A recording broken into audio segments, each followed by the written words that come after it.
واصبر وما صبرك إلا بالله ولا تحزن عليهم ولا تك في ضيق مما يمكرون।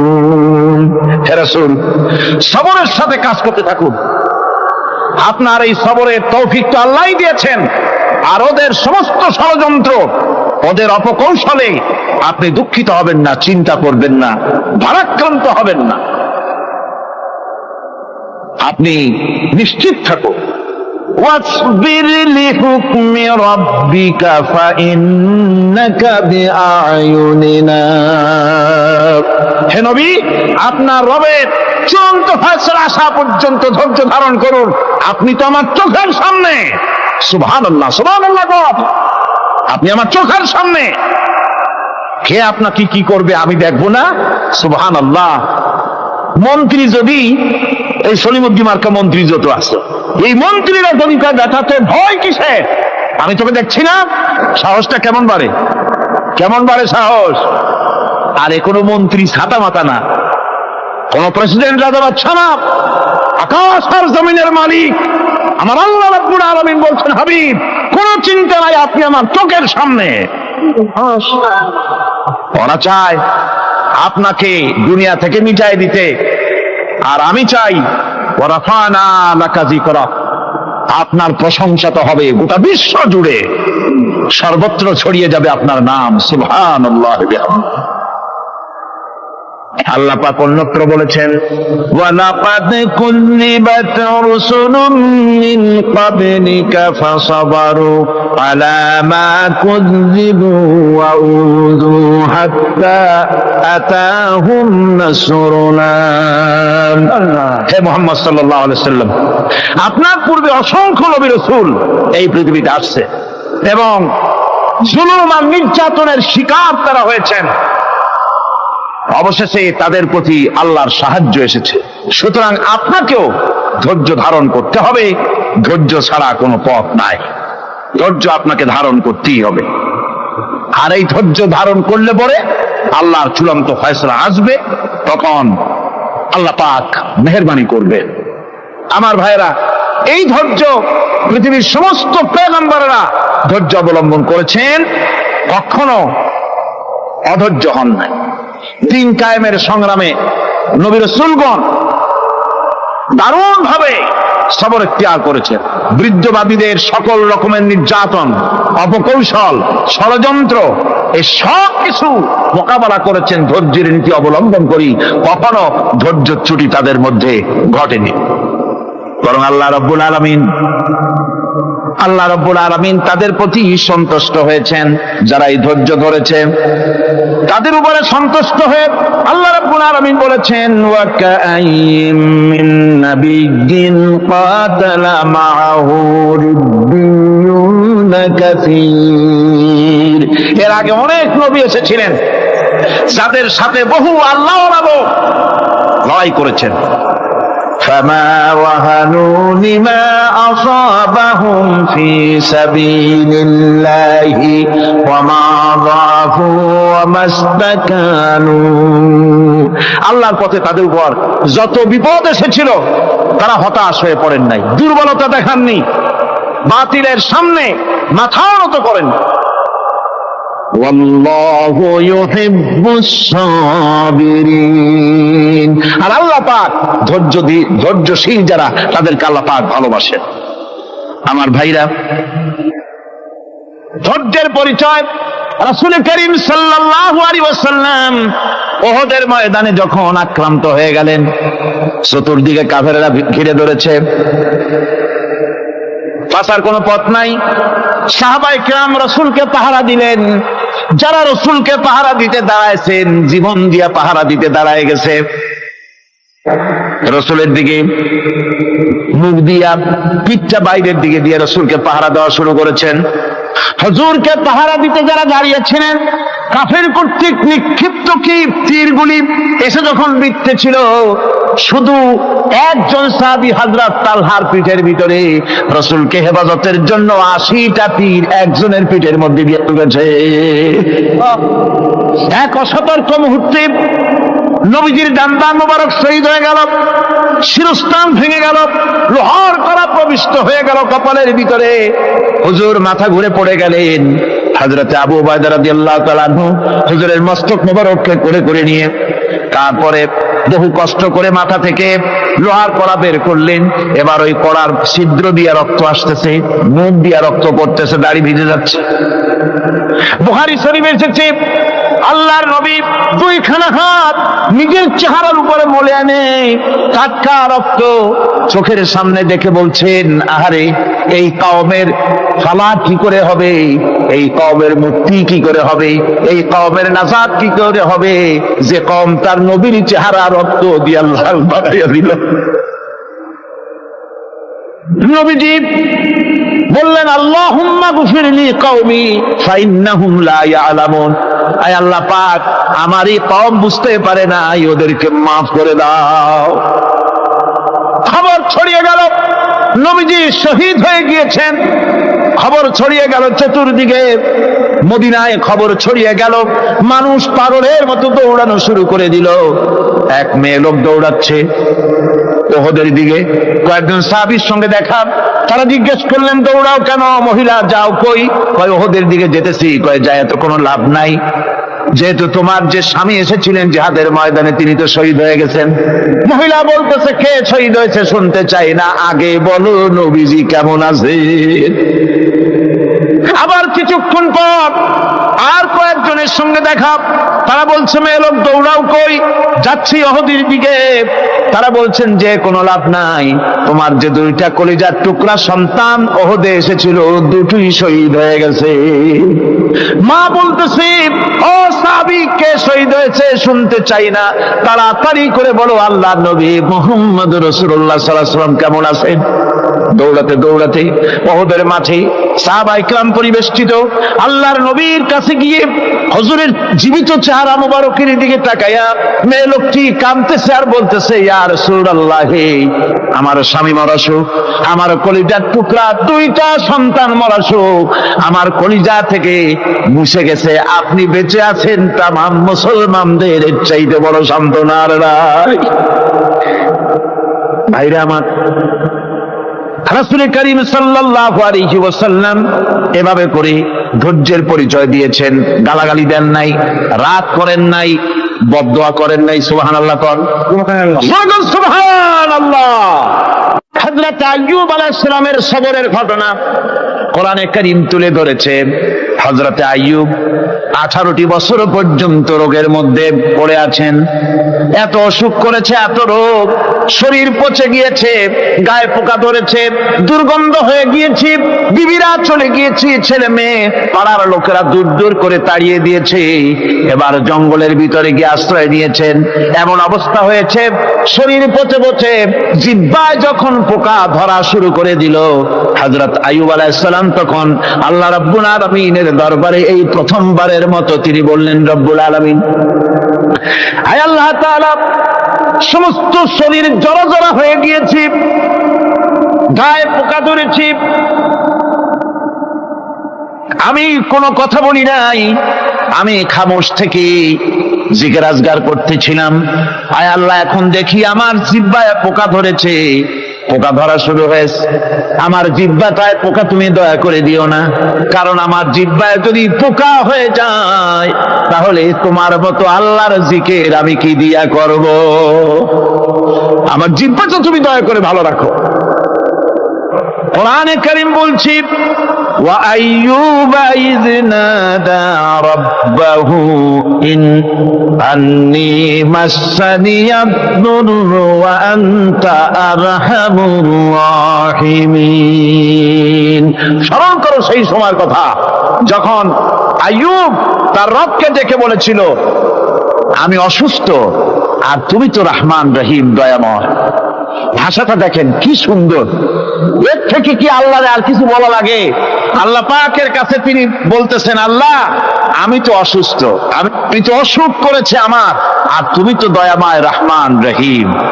এক অন্ধ, ঈদের দিন কত অন্ধই তো আসে খয়রাত করার জন্য, ভিক্ষা করার জন্য, চতুর্দিকে ভিক্ষা করতেছে অন্ধরা। এক অন্ধ ঈদের গেটের কাছে দাঁড়ায় বলতেছে, ভাইরা আজ হচ্ছে ঈদের দিন আর আমি কিছু দেখতে পাচ্ছি না। বেশি পয়সা পাইল, মানুষের দিন তার প্রতি আকৃষ্ট হয়ে গেছে। আরে কি কথা, আজ ঈদের দিন, সকলে আনন্দ করছে আর আমি কিছুই দেখতে পাচ্ছি না। সে কিন্তু কিছু চায় নাই। ভাষার ভিতরে, কথা বলার ভিতরে এ ধরনের টেকনিক আছে। হযরত আইয়ুব আলাইহিস সালাম বললেন না যে আল্লাহ আমারে মাফ করে দাও, কষ্টের মধ্যে আছি। তিনি শুধু বলেছেন রব্বুল আলামিন, আমি অসুস্থ হয়ে পড়েছি, আমার অসুখ করেছে, আর তোমার নাম রহমান রহিম। এতটুকু কথা বলেছেন। আল্লাহ রাব্বুল আলামিনের দরজায়, তার দরবারে আইয়ুব আলাইহিস সালামের ডাক চলে গেছে। যায় নাই? কোন অসুবিধা আছে নাকি? কোন অসুবিধা নাই। পানির তলা দিয়া যদি কেউ ডাক দেয়, পাহাড়ের ভিতরে বসে যদি কেউ ডাক দেয়, আল্লাহ রাব্বুল আলামিন তা শুনতে পান। ইউনূস আলাইহিস সালাম মাছের পেটে বসে চিৎকার মেরেছিলেন, লা ইলাহা ইল্লা আনতা সুবহানাকা ইন্নী কুনতু মিনাজ জালিমিন। তিনি বলছিলেন, হে আল্লাহ তাআলা, আমি তোমার প্রশংসা করছি, তুমি ছাড়া উপাস্য নাই, মাবুদ নাই। আমি তোমার পবিত্রতা ঘোষণা করছি, আমি তো জালিমদের অন্তর্ভুক্ত হয়ে গেছি। বাস এতটুকুন কথাই বলেছেন। আল্লাহ পাক বলছেন, ইউনূসের ডাক তো কেউ শোনে নাই, পানির মধ্যে কেউ শোনে নাই, জমিনের কেউ শোনে নাই, মহাশূন্যের কেউ শোনে নাই, কিন্তু মাছের পেটের ভেতরে থেকে গভীর অতল দরিয়ার তলদেশ থেকে মাছের পেটের ভিতরে বসে আমার ইউনূস যে ডাক দিল, ওই ডাক আমি আরশের মালিক আমি শুনতে পেয়েছি, আর সঙ্গে সঙ্গে জবাব দিয়েছি। ফাস্তাজাবনা লাহু ওয়া নাজ্জাইনাহু মিনাল গাম্মি ওয়া কাযালিকা নুজিল মুমিনিন। ডাকের সাড়া দিলাম, বিপদ দিয়া বাঁচায় দিলাম। শুধু ইউনূসের না, আল্লাহ পাক এ জায়গায় আবার ওয়াদা করলেন, দুনিয়ার যত মুমিন বান্দা আছে তারা যদি কখনো বিপদে পড়ে যায় আর আমারে যদি ডাকে, আমি এইরকম করে বিপদ থেকে বাঁচাইয়া দেব।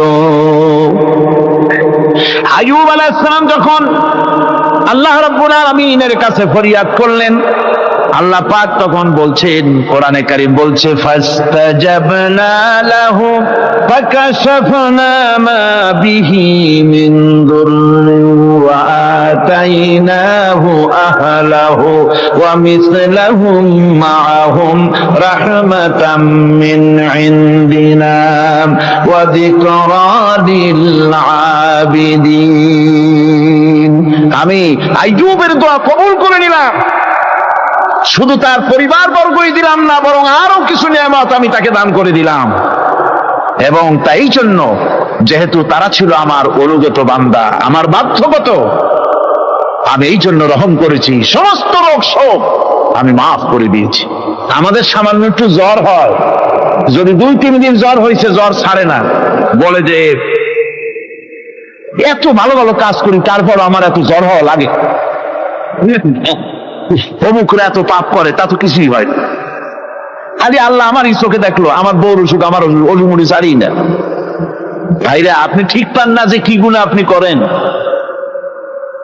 কোরআনে কারীম বলছি, ওয়ামা আসাবাকুম মিন মুসিবাতিন ফাবিমা কাসাবাত আইদিকুম ওয়া ইয়াফু আন কাসীর। যত বিপদ তোমাদের উপর আছে সব 2 হাতের কামাই করা, আর আমি তো অনেকগুলো ক্ষমা করে দেই। তোমরা যত পাপ করো, আকাম করো, সবগুলির শাস্তি যদি দুনিয়ায় দিতাম, শ্বাস করার সময় পেতে না। অসুখ হলেই অধৈর্য হয়ে যেও না, ধৈর্য ধরো। আল্লাহ পাক বলেন, শুধু আইয়ুব নয়, ওয়া ইসমাঈল ওয়া ইদরিস ওয়া যাল কিফলি কুল্লুম মিনাস সাবিরিন। এইভাবে করে ইসমাঈল, ইদ্রিস, যুলকিফল সবাই ছিল ধৈর্যশীল। জোরে বলেন সুবহানাল্লাহ। ধৈর্যের চরম পরাকাষ্ঠা ছিলেন তিনি। কোরআনে কারীম নবীদের এই কথাগুলি আমাদের শোনাচ্ছে। হযরত ইয়াকুব আলাইহিস সালাম কলিজার টুকরা সন্তান হযরত ইউসুফ আলাইহিস সালামের জন্য তার মনটা পাগল ছিল। এত সুন্দর করে আল্লাহ তারে বানাইছিলেন, এত তিনি ছিলেন সৌন্দর্যের পিরামিড, যারা দেখলে চোখ ফিরানো যায় না। এমন সুন্দর সুপুরুষ যারা দেখি সেই যুগের সুন্দরী যুবতী মেয়েরা রূপের মোহে পড়ে নিজেদের আঙ্গুলগুলি কেটে ফেলে দিয়েছিল। রূপের মোহে এমন অবশ হয়ে গেছে, আঙ্গুল কেটেছে, হাত কেটেছে, টের পায় নাই। আবার ভুল বুঝবেন না, দুনিয়ার সেরা সুন্দর পুরুষ ইউসুফ আলাইহিস সালাম, তা কিন্তু রাসূলের চাইতে বেশি নয়। হযরত উম্মুল মুমিনিন আয়েশা রাদিয়াল্লাহু তাআলা আনহা তিনি বলেছেন, যেই সব সুন্দরী রমণীরা ইউসুফ আলাইহিস সালামকে দেখে রূপের মোহে পড়ে নিজেদের আঙ্গুলগুলো কেটে ফেলেছিল, ওরা যদি আমার হাবিবকে দেখতো, ওরা যদি আল্লাহ রাসূলকে দেখতো, তাহলে হাত কাটতে কাটতে কোন ফাঁকে যে কলিজা কেটে ফেলে দিত, ওরা টের পেত না। আমার বন্ধুগণ, হযরত আইয়ুব আলাইহিস সালাম সন্তানের মায়া, অন্যান্য ভাইরা হিংসায় পড়ে গেল, তারা নিয়ে তাকে কুয়ায় ফেলে দিল। সেখান থেকে তারা একটা ছাগল বা কোনো পশু জবাহ করে তার রক্ত মাখাইয়া জামা এনে হাজির করে দিল হযরত ইয়াকুব আলাইহিস সালামের সামনে, যে তারে নিয়ে খেলা করতে গিয়েছিলাম, আমরা খেলায় লিপ্ত ছিলাম, বাগে খাইয়া ফেলাইছে। এগুলি কি গপ্প? এগুলি কি কোরআন? আল্লাহ পাক শোনাচ্ছেন, বিশ্ববাসীকে শোনাইছেন।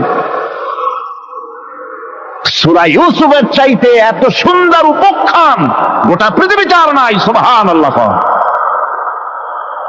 অনেকে ইউসুফ জুলাইখার কেসটা খুব মজা করে পড়ে, ফুর্তি করে, প্রেমের গল্প পড়ে। এটা কোনো প্রেমের গল্প নয়। ইউসুফ আলাইহিস সালাম, জুলাইখা ইউসুফ আলাইহিস সালামের জন্য কাঁদতে কাঁদতে চোখ কানা হয়ে গেছে। এরপর ইউসুফ আলাইহিস সালাম জুলাইখারে পাওয়ার জন্য পাগল হয়ে গেছে। নাউজুবিল্লাহ, এটা হয়নি কখনো।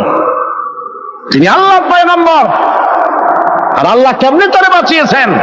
যখন জুলাইখা ঘরের ভিতরে সুন্দর করে যৌন উন্মাদনামূলক চিত্র অঙ্কিত করে ঘরের মধ্যে আটকায় দিয়েছে, তালা লাগায় দিয়েছে, আর নিজে যৌন দীপক কাপড় চোপড় পরেছে না পরার মতোই।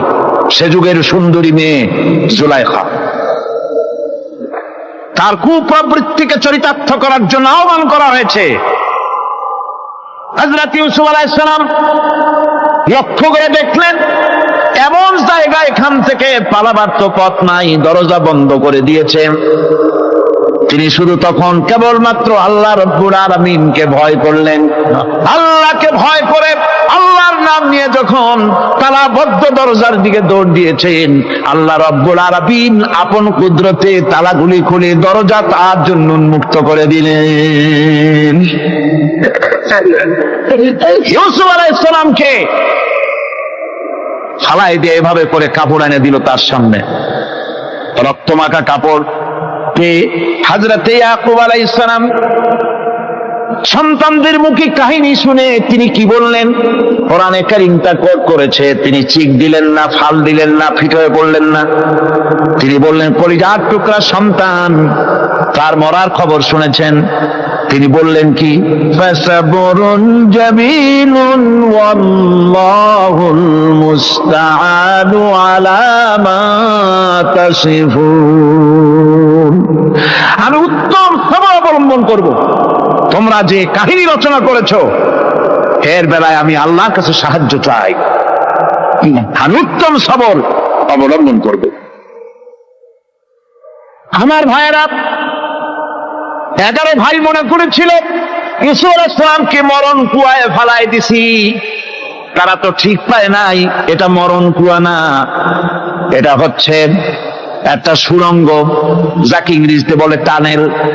এটা এমন একটা সুড়ঙ্গ, ওরা মনে করেছে মরণ কুয়া, কিন্তু আল্লাহ রাব্বুল আলামিন এই কুয়াতে এমন বানালেন, ওরা একদিকে ফালাই দিল মরণ কুয়ায়, এ কুয়ার আর এক মুখ দিয়া আল্লাহ রাব্বুল আলামিন ইউসুফ আলাইহিস সালামকে নিয়ে মিশরের সিংহাসনে বসায়া দিলেন। এটা মরণ কুয়া নয়, এটা রাজ সিংহাসনে বসার সুড়ঙ্গ পথ।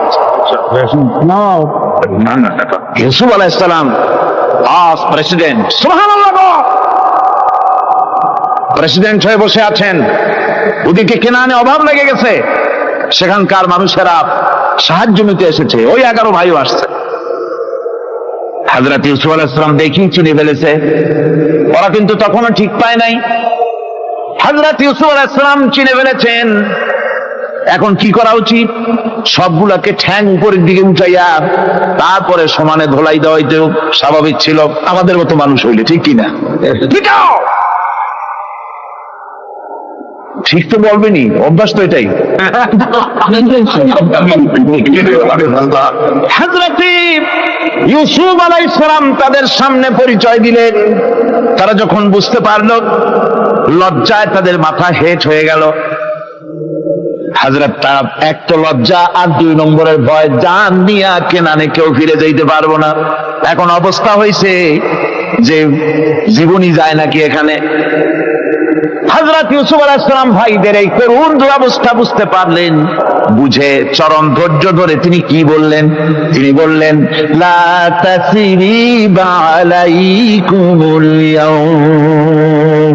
ও ভাইরা, তোমাদের বিরুদ্ধে আমার কোনো ক্ষোভ নাই, দুঃখ নাই, বিদ্বেষ নাই, হিংসা নাই, আল্লাহর রাস্তে মাফ করে দিলাম। আল্লাহু আকবার, সুবহানাল্লাহ। এর নাম পয়গম্বর। এর নাম কি? পয়গম্বর। কিসের লেনিন, কিসের মার্কস? জওয়ানেরা, ভুল পথে মানুষ চলেছিল, আলহামদুলিল্লাহ আল্লাহ এগুলারে ডাস্টবিনে ভালাই দিচ্ছে, কারণ আলহামদুলিল্লাহ, আলহামদুলিল্লাহ। পয়গম্বর কারে বলে? কারে বলে পয়গম্বর? কি চরিত্র! রাসূল করিম সাল্লাল্লাহু আলাইহি ওয়াসাল্লাম তাকে একজন সাহাবী বলছিলেন, হুজুর বলছেন এই কামটা করলা না কেন? সাহাবী বললেন, হুজুর আপনি যদি চোখের ইশারায় বলতেন মুখ দিয়ে না কইয়া, তাও তো আমি কামটা করে ফেলতাম, আমি তো বুঝি নাই। হুজুর বললেন, চোখের ঠারে ঠারে কাজ করা নবুয়তের শান নয়। আল ওয়াদুহু ওয়াস সারাহা, নবীরা যা করেন তা ডাইরেক্ট, কোনো বক্রতা নাই, স্পষ্ট কথা। আমার ভাইরা, হযরত ইউসুফ আলাইহিস সালাম বিনিয়ামিনকে কাছে নিয়ে পরিচয় দিলেন তার ভাইদের সামনে। কোরআনে কারীম বলছে, ক্বালা আনা ইউসুফ ওয়া হাদা আখি ক্বাদ মান্নাল্লাহু আলাইনা ইন্নাহু মান ইয়াত্তাকি ওয়া ইয়াসবির ফাইন্নাল্লাহা লা ইউযীউ আজরাল মুহসিনিন। আমি ইউসুফ, আর এই হচ্ছে আমার ভাই। আল্লাহ আমাদের উপরে ইহসান করেছেন। প্রকৃতপক্ষে যারা আল্লাহকে ভয় করে এবং সবর এখতিয়ার করে, আল্লাহ এভাবে তাদেরকে, তাদের আমলকে নিষ্ফল হতে দেন না। আমার এই জামাটা নিয়ে যাও। হযরত ইয়াকুব আলাইহিস সালাম, কলিজার টুকরা সন্তান ইউসুফ আলাইহিস সালামের বিরহ যন্ত্রণায় ছেলেকে কতদিন দেখে না, কাঁদতে কাঁদতে চোখ দুটো অন্ধ হয়ে গেছে। মিশর থেকে কেনানের দিকে জামা রওনা হয়েছে। কোথায় মিশর, কোথায় কেনান? জামা যখন রওনা হয়ে গেছে, হযরত ইয়াকুব বলতেছেন, আমি যেন আমার ইউসুফের গন্ধ নাকে পেতেছি।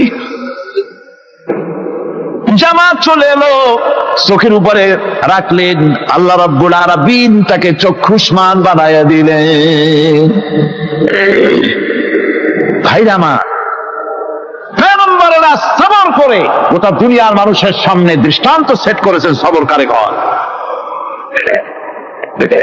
আমার ভাইরা, হযরত ইব্রাহিম আলাইহিস সালামের কথা আল্লাহ পাক কোরআনে কারিমে বলছেন, সবরকারী কয়, দেখো শেখো সবরকারী কয়। আল্লাহ পাক বললেন, ইব্রাহিম তোমার বিবি আর তোমার নবজাতক এই সন্তানকে রেখে আসো মক্কা নগরীতে। তিনি চলে গেলেন, সেখানে ঘর নাই, বাড়ি নাই, কিচ্ছু নাই, চতুর্দিকে ধুধু বালু আর মরুভূমি। হযরতে হাজরা বলছেন, ইব্রাহিম সামান্য পানি আর খাবার দিয়া আমার সন্তান শুদ্ধ এখানে রেখে দিতেছো, আমি কি অপরাধ করেছি? কোনো জবাব নাই। 2বার 3বার বলার পরে হাজরা বলছেন, ইব্রাহিম গো, তবে কি আমার আল্লাহর হুকুম মতো আমারে রেখে যাচ্ছ নাকি? হযরত ইব্রাহিম আকাশের দিকে আঙ্গুল উঁচু করলেন, কথা বলবেন, বাক শক্তি বেরোচ্ছে না, 80 বছর বয়সের সময় একটা বাচ্চা আল্লাহ তারে দিছেন। আর এমন বাচ্চা, পয়গম্বরের ছেলে, কি সুন্দর চেহারা, মরুভূমির উপরে ফালাই দিয়ে রওনা হয়ে যাচ্ছেন, মুখ দিয়া কথা সরছে না, আকাশের দিকে দেখালেন। হযরত হাজরা বুঝতে পারলেন। হযরত হাজরা বলেন, ইব্রাহিম, কোনো চিন্তা নাই, নিশ্চিন্ত মনে বাড়ি ফিরে যাও। আমি আমার আল্লাহর উপরে এতটা ভরসা করি, আল্লাহর হুকুমে যদি আমার এখানে রেখে যেয়ে থাকো, ওই আল্লাহ পাক আমাকে আর আমার কলিজার টুকরা ইসমাইলকে পানিতে আর খাবারে মারবেন না, অবশ্যই তিনি ব্যবস্থা করবেন। ব্যবস্থা হয়ে গেল। হযরত ইসমাইল বড় হয়ে গেলেন। আল্লাহ পাক অর্ডার করলেন, জবাই করো ছেলেকে। হযরত ইব্রাহিম আলাইহিস সালাম যখন জবাহের প্রস্তাব করলেন, হযরত ইসমাইল তা আপত্তি করতেন, বাবাজি, আমার মায়ের আর আমাকে বাচ্চা অবস্থায় ফেলে গেলেন, খাবার দেন নাই, পরার দেন নাই, বছরের পর বছর আমাদের এখানে কাটলো, দেখতেও আসেন নাই, আজ আসছেন জবাব দিতে। এটা কেমন কথা? কি ধরনের বাপ আপনি? এরকম বলছে নাকি? এরকম বলছে। হযরত ইব্রাহিম আলাইহিস সালাম প্রস্তাবটা কিভাবে পারলেন? আল্লাহ পাক কোরআনে কারিমের দৃষ্টান্ত রেখে দিয়েছেন। আল্লাহ পাক বলছেন, হযরত ইব্রাহিম ছেলেকে বললেন, ইয়া বুনাইয়া, ইয়া বুনাইয়া, হে আমার কলিজার টুকরা লাডলা, হে আমার কলিজার টুকরা সন্তান, ইন্নী আরা ফিল মানাম আন্নী আযবাহুক, আমি স্বপ্নে দেখছি আমি যেন তোমাকে জবাই করতেছি। ফানজুর মাযা তারা, তোমার রায় কি বলো?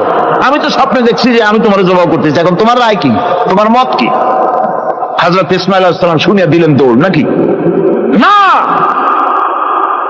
হযরত ইসমাঈল আলাইহিস সালাম ধৈর্যের প্রতীক, তিনি কি কথা বললেন? তার মুখের কথা কোরআন শরীফে আল্লাহ পাক উঠায় দিলেন।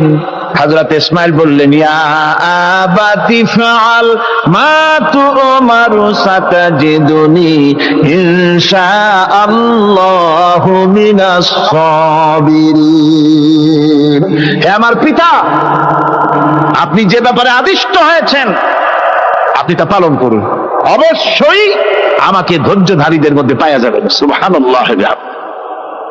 এক বর্ণনায় এসেছে, হযরত ইসমাঈল বললেন, আব্বাজান, আমি ধৈর্যধারীদের ভিতরে আমারে পাবেন, তবে জবাই করার আগে আমার হাত পাটা একটু বেঁধে নেন, কারণ জবাহের যন্ত্রণায় আপনার গায়ে যদি আমার হাত পা লেগে যায় তো বেয়াদবি হয়ে যেতে পারে।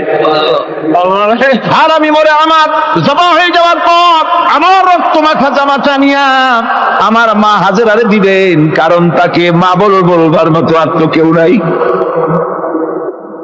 হযরত ইব্রাহিম তাকে বাঁধবার জন্য প্রস্তুতি নিলেন।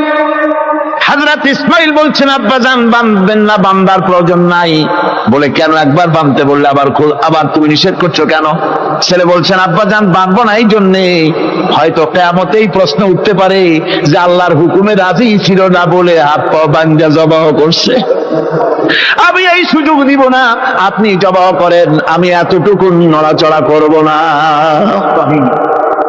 ধৈর্যের চরম প্রতীক হযরতে ইসমাঈল আলাইহিস সালাম দেখাই দিয়েছেন ধৈর্য কারে কয়। আমার বন্ধুগণ, এই পৃথিবীর সবচাইতে ধৈর্যের বড় প্রতীক হতেছেন ইমামুল মুরসালিন, আশরাফুল আম্বিয়া, সাইয়্যিদুল মুরসালিন, জনাবে মুহাম্মাদুর রাসূলুল্লাহ সাল্লাল্লাহু আলাইহি ওয়াসাল্লাম। আমার বন্ধুগণ, সবচাইতে বড় ধৈর্যের প্রতীক তিনি। কাউকে একটা গালি দেন নাই জীবনে, কাউকে ঠাট্টা করেন নাই, কাউকে মারেন নাই, কারো মনে দুঃখ দেন নাই। তিনি দুঃখ পেয়েছেন, তিনি কাউকে দুঃখ দেন নাই। তিনি কষ্ট পেয়েছেন, কাউকে কষ্ট দেন নাই। আমার ভাইয়েরা, তায়েফের ময়দান, আমার নিজের চোখে তায়েফে যেদিন আমি তায়েফ দেখলাম, আমি তায়েফে ঢুকেছি, জীবনে কোনোদিন যাই নাই। রমজান মুবারকে আমি সেখানে গেলাম, আমাকে বসার জন্য তারা নিয়ে যাবে। আমি বললাম, আগে বসবো না, আমারে আগে নিয়ে যাও, আমার নবীকে কোন জায়গায় ওরা মেরেছিল সে জায়গাটা দেখাও। তাইফের সেই গলিতে যখন আমি গিয়েছি, দুই দিকে পাহাড় দাঁড়ানো, তাইফের লোক আমার সাথে ছিল, তারা বলল এই জায়গাটা প্রথম যেখানে চতুর্দিক থেকে নবীজিকে পাথর মারছিল আর আল্লাহর নবী বেহুশ হয়ে পড়ে গিয়েছিলেন। 3টা দিন না খাওয়া, হযরতে খাদিজা নাই, আবু তালিব নাই, মক্কায় জায়গা নাই পা রাখার। নবীজি 3টা দিন ঘুরলেন। নেতারা বলল তুমি যদি নবী হবে তো এতিম হলে কেন? আল্লাহ নবী বানাবার জন্য কি একটা ধনী মানুষ পায় না? তোমার মতো এতিম আর গরিবের নবী বানাইলো কেন?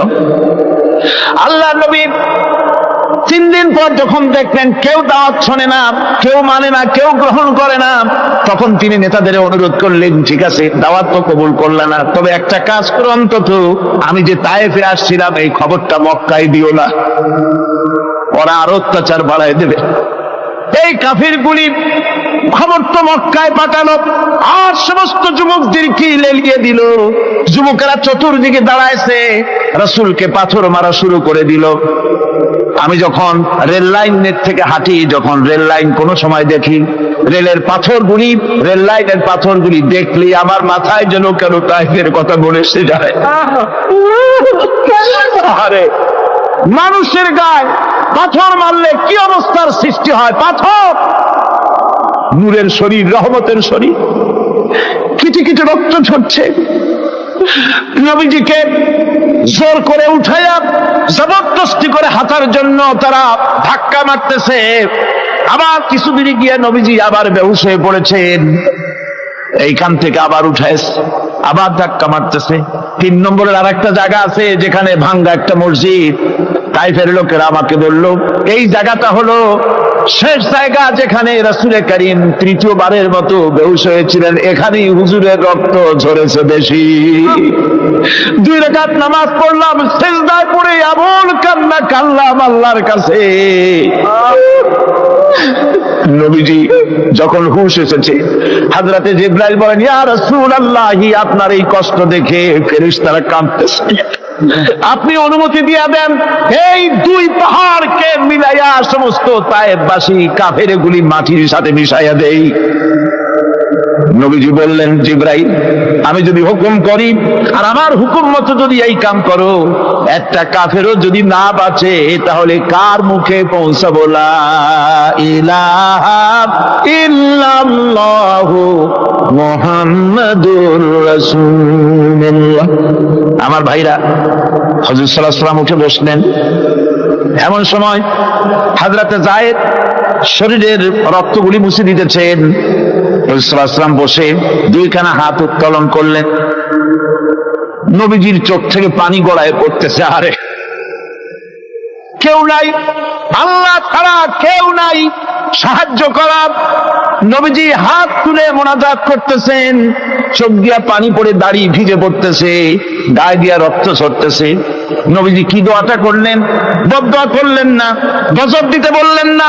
নবীজি দোয়া করলেন রব্বুল আলামিন, এই তায়েফের লোকেরা আজকে আমার সাথে যে ব্যবহারটা করেছে, ওরা বোঝে নাই যে আমি তোমার নবী, ওরা বোঝে নাই যে আমি তোমার রাসূল, না বুঝে আমার উপরে যে অত্যাচারটা করলো, আল্লাহ তুমি এই জন্য রাগ করে এই তায়েফে তুমি গজব দিও না। আল্লাহ পাক পরবর্তী সময় হুজুরকে স্মরণ করাই দিলেন, ওয়া মা আরসালনাকা ইল্লা রাহমাতাল লিল আলামিন। ও নবী, আপনি হচ্ছেন আমার সমস্ত সৃষ্টি জগতের জন্য, আপনি আমার গোটা বিশ্বের জন্য, আপনার আমার সৃষ্টি জগতের জন্য আপনি আমার করুণা।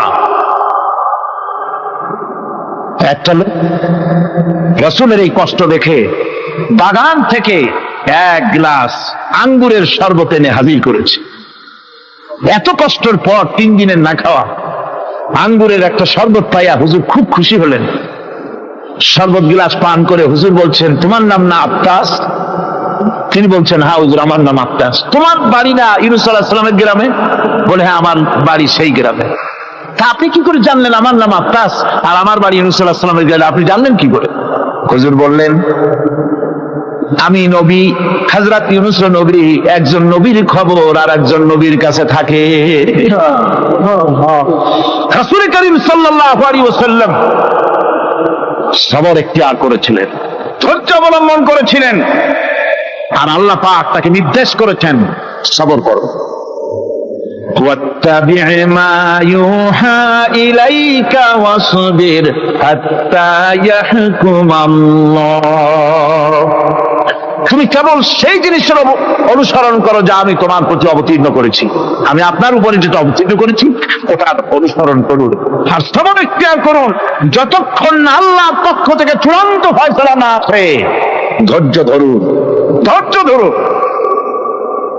আমার ভাইরা, কাফেরদের নির্যাতনের মোকাবেলায় আল্লাহ পাক তার হাবিবকে সান্ত্বনা দিয়েছেন। যখন কাফেররা নির্যাতন করতেছে, আরে হযরতে বেলাল নির্যাতিত, হযরতে সুমাইয়া নির্যাতিতা, হযরতে খাব্বাব, হযরতে খুবাইব, হযরতে আম্মার রিদওয়ানুল্লাহি তাআলা আলাইহিম আজমাইন, এত মার হতেছে। হযরতে ওমর হযরতে খাব্বাব রাদিয়াল্লাহু তাআলা আনহুকে খোলা গায়ে দেখে বলছিলেন, খাব্বাব রে, তোমার পিঠে এত গর্ত কেন? এত গর্তওয়ালা পিঠ তো আমি মানুষের দেখি নাই, এত চিকুন কোমরওয়ালা মানুষও তো দেখি নাই। তিনি বলেছেন, ওমর তুমি কি ভুলে গেছো? ইসলাম কবুল করার অপরাধী কাফির বেঈমানেরা আগুন জ্বালায়া আংটা আগুনের উপরে আমাকে চিৎ করে শোয়াছে, আমি যেন নড়াচড়া করতে না পারি সেজন্য আমার বুকের উপরে পাথর চাপা দিয়ে রেখেছিল। গায়ের চর্বি আর রক্ত গলে গলে পড়ে আগুন নিবেছে, আর আগুন গোশত পুড়ে যে পিঠের মধ্যে প্রবেশ করেছিল আজও পর্যন্ত পিঠের সেই গর্ত সেরে যায় নাই। এভাবে অত্যাচার হচ্ছিল সাহাবীদের উপর। আল্লাহ রাব্বুল আলামিন তার হাবিবকে সান্ত্বনা দিলেন, ওয়াসবির ওয়া মা সাবরুকা ইল্লা বিল্লাহি ওয়া লা তাহজান আলাইহিম ওয়া লা তাকু ফি গায়তিন মিম্মা ইয়ামকুরুন। হে রাসূল, সবরের সাথে কাজ করতে থাকুন। আপনার এই সবরের তৌফিক তো আল্লাহই দিয়েছেন, আর ওদের সমস্ত ষড়যন্ত্র, ওদের অপকৌশলে আপনি দুঃখিত হবেন না, চিন্তা করবেন না, ভারাক্রান্ত হবেন না। আপনি নিশ্চিত থাকুন। ওয়াসবির লিহুকমি রাব্বিকা ফাইন্নাকা বিআয়ুনিনা। হে নবী, আপনার রবের চূড়ান্ত ফয়সালা আসা পর্যন্ত ধৈর্য ধারণ করুন। আপনি তো আমার চোখের সামনে। সুবহানাল্লাহ, সুবহানাল্লাহ। আপনি আমার চোখের সামনে, কে আপনাকে কি করবে আমি দেখবো না? সুবহানাল্লাহ। মন্ত্রী যদি, এই সলিমুদ্দিন মার্কা মন্ত্রী যত আছে, এই মন্ত্রীরা যদি দেখাতে ভয় কিসে? আমি তোকে দেখছি না? সাহসটা কেমন বাড়ে, কেমন বাড়ে সাহস। আরে কোনো মন্ত্রী ছাতা মাতা না, কোন প্রেসিডেন্ট রাজা বাদশা না, আকাশ আর জমিনের মালিক আমার আল্লাহ রাব্বুল আলামিন বলছেন, হাবিব কোন চিন্তা নাই, আপনি আমার চোখের সামনে। ওরা চায় আপনাকে দুনিয়া থেকে মিটাই দিতে, আর আমি চাই ওয়ারাফানা লাকা যিকরাক, আপনার প্রশংসা তো হবে গোটা বিশ্ব জুড়ে, সর্বত্র ছড়িয়ে যাবে আপনার নাম। সুবহানাল্লাহ। আল্লাহ পাক অন্যত্র বলেছেন, ওয়ালাকাদ কুযযিবাত রুসুলুম মিন ক্বাবলিকা ফাসাবারু আলা মা কুযযিবু ওয়া উযু হাত্তা আতাহুম নাসরুনা। হে মুহাম্মদ সাল্লাল্লাহু আলাইহি ওয়াসাল্লাম, আপনার পূর্বে অসংখ্য নবী রাসূল এই পৃথিবীতে আসছে এবং জুলুম আর নির্যাতনের শিকার তারা হয়েছেন। অবশেষে তাদের প্রতি আল্লাহর সাহায্য এসেছে। সুতরাং আপনাকেও ধৈর্য ধারণ করতে হবে, ধৈর্য ছাড়া কোনো পথ নাই। ধৈর্য আপনাকে ধারণ করতেই হবে, আর এই ধৈর্য ধারণ করলে পরে আল্লাহর চূড়ান্ত ফয়সালা আসবে, তখন আল্লাহ পাক মেহেরবানি করবে। আমার ভাইরা, এই ধৈর্য পৃথিবীর সমস্ত পয়গম্বররা ধৈর্য অবলম্বন করেছেন, কখনো অধৈর্য হন নাই।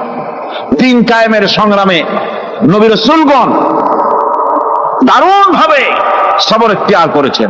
বৃদ্ধবাদীদের সকল রকমের নির্যাতন, অপকৌশল, ষড়যন্ত্র এই সব কিছু মোকাবেলা করেছেন ধৈর্যের নীতি অবলম্বন করি, কখনো ধৈর্যচ্যুতি তাদের মধ্যে ঘটেনি। বরং আল্লাহ রাব্বুল আলামিন তাদের প্রতি সন্তুষ্ট হয়েছেন। যারা এই ধৈর্য ধরেছে তাদের উপরে সন্তুষ্ট হয়ে আল্লাহ রাব্বুল আলামিন বলেছেন, ওয়া কাআইয়িম মিন নাবিয়্যিন কাতালা মাআহু রিব্বিয়ুনা কাসীর। এর আগে অনেক নবী এসেছিলেন যাদের সাথে বহু আল্লাহওয়ালা লোক লড়াই করেছেন। فما وهنوا لما أصابهم في سبيل الله وما ضعفوا وما استكانوا। আল্লাহর পথে তাদের উপর যত বিপদ এসেছিল তারা হতাশ হয়ে পড়েন নাই, দুর্বলতা দেখাননি, বাতিলের সামনে মাথা নত করেন। ওয়াল্লাহু ইউহিব্বুস সাবিরিন। আর আল্লাহ পাক ধৈর্যশীল যারা তাদেরকে আল্লাহ পাক ভালোবাসেন। আমার ভাইরা, ধৈর্যের পরিচয় রাসূল করিম সাল্লাল্লাহু আলাইহি ওয়াসাল্লাম উহুদের ময়দানে যখন আক্রান্ত হয়ে গেলেন, চতুর্দিকে কাফেররা ঘিরে ধরেছে, বাঁচার কোনো পথ নাই। সাহাবায়ে কেরাম রাসূলকে পাহারা দিলেন। যারা রাসূলকে পাহারা দিতে দাঁড়াইছেন, জীবন দিয়া পাহারা দিতে দাঁড়ায় গেছে, রাসূলের দিকে মুখ দিয়া, পিঠটা বাইরের দিকে দিয়ে রাসূলকে পাহারা দেওয়া শুরু করেছেন। হুজুরকে পাহারা দিতে যারা দাঁড়িয়েছিলেন, কাফের কর্তৃক নিক্ষিপ্ত কি তীরগুলি এসে যখন বিঁধতেছিল, শুধু একজন সাহাবী হযরত তালহার পিঠের ভিতরে রাসূলকে হেফাজতের জন্য 80টা তীর একজনের পিঠের মধ্যে দিয়ে ঢুকেছে। এক অসতর্ক মুহূর্তে নবীজির ডান্ডা মোবারক শহীদ হয়ে গেল, শিরস্ত্রাণ ভেঙে গেল, লোহার কড়া প্রবিষ্ট হয়ে গেল কপালের ভিতরে। হুজুর মাথা ঘুরে পড়ে গেলেন। হযরত আবু উবাইদা রাদিয়াল্লাহু তাআলা আনহু হুজুরের মস্তক মোবারককে করে নিয়ে তারপরে বহু কষ্ট করে মাথা থেকে লোহার কড়া বের করলেন। এবার ওই কড়ার ছিদ্র দিয়ে রক্ত আসতেছে, মুখ দিয়ে রক্ত পড়তেছে, দাড়ি ভিজে যাচ্ছে। বুখারী শরীফে এসেছে, আল্লাহর নবী দুইখানা হাত নিজের চেহারার উপরে মলে আনে টাটকা রক্ত চোখের সামনে দেখে বলছেন, আহারে, এই কওমের ফালাত কি করে হবে, এই কওমের মুক্তি কি করে হবে, এই কওমের নাজাত কি করে হবে, যে কওম তার নবীর চেহারা রক্ত দিয়ে লাল বানাইয়া দিল।